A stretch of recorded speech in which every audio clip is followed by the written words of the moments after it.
है ना कि घर बने हुए ये बने, आपको जब पहले से नहीं पता होता है, कुछ लोगों को पता होता है, तो उनको लगता है कहाँ सरकार अभी डेवलपमेंट करवा रही है, जब करवा रही होगी तब देखा जाएगा। ठीक, तो ये सारी चीजें दोनों तरफ से ही रहती हैं, ना ही इसमें पूरी तरीके से सरकार गलत है और ना ही इसमें पूरी तरीके से जनता गलत है। कुछ लोगों को इसकी नॉलेज नहीं होती है और बेचारे वो बिना नॉलेज के वो जमीन खरीद लेते हैं क्योंकि उनके साथ फ्रॉड हो जाता है एंड देन फिर उनको वहां से हटाना पड़ता है। तो ऐसे लोग जिनके साथ इस तरीके की चीजें हुई हैं और सरकार ने भी उनके साथ ऐसा कर दिया है, तो अब वो हेल्पलेस हो गए, तो उनके पास कौन सहारा है? सिर्फ और सिर्फ सरकारी सहारा है, सुप्रीम कोर्ट ही सहारा है। तो उन्होंने बोला भाई 25 लाख रुपए दे दो। अब आगे आते हैं, उचित प्रक्रिया का पालन किया जाना चाहिए, ऐसा कोर्ट ने बोला। जस्टिस पारदीवाल थे, इन्होंने टिप्पणी करी कि आप बुलडोजर लेकर के रातों रात घर किसी के भी घर पहुंच जाते हो, आप परिवार को खाली करने का समय नहीं देते जो कि आपको देना चाहिए। घर के सामान का क्या, जो वो सामान उस घर में रखा है उसका क्या है? उचित प्रक्रिया का पालन कीजिए। आप सिर्फ ढोल बजा करके मुनादी लेकर के लोगों के घर खाली कराने और उसे ध्वस्त करने के लिए नहीं कह सकते हो, उचित नोटिस दिया जाना चाहिए। और यहाँ पर ये ढोल बजा करके मुनादी यानी कि वो लोग क्या करते हैं कि कई होता है ना, पहले प्रोसेस एक चलता था कि अगर ठीक है, कोर्ट के मामले में राष्ट्रीय मानवाधिकार आयोग द्वारा की गई जांच रिपोर्ट पर भरोसा किया, जिसमें कहा गया कि अधिकतम 3.7 वर्ग किलोमीटर का अतिक्रमण था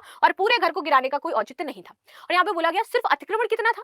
अतिक्रमण था उस व्यक्ति का 3.7 वर्ग किलोमीटर का, उतना गिराना चाहिए था, लेकिन आपने क्या किया? उस इंसान का पूरा घर गिरा दिया है। अब वो व्यक्ति कहां पर रहेगा जाकर के? और ये चीज थी, और ये जो रिपोर्ट पेश की गई थी राष्ट्रीय मानवाधिकार आयोग द्वारा पेश की गई थी, और उसके बाद यहां पर योगी सरकार को लताड़ा गया है।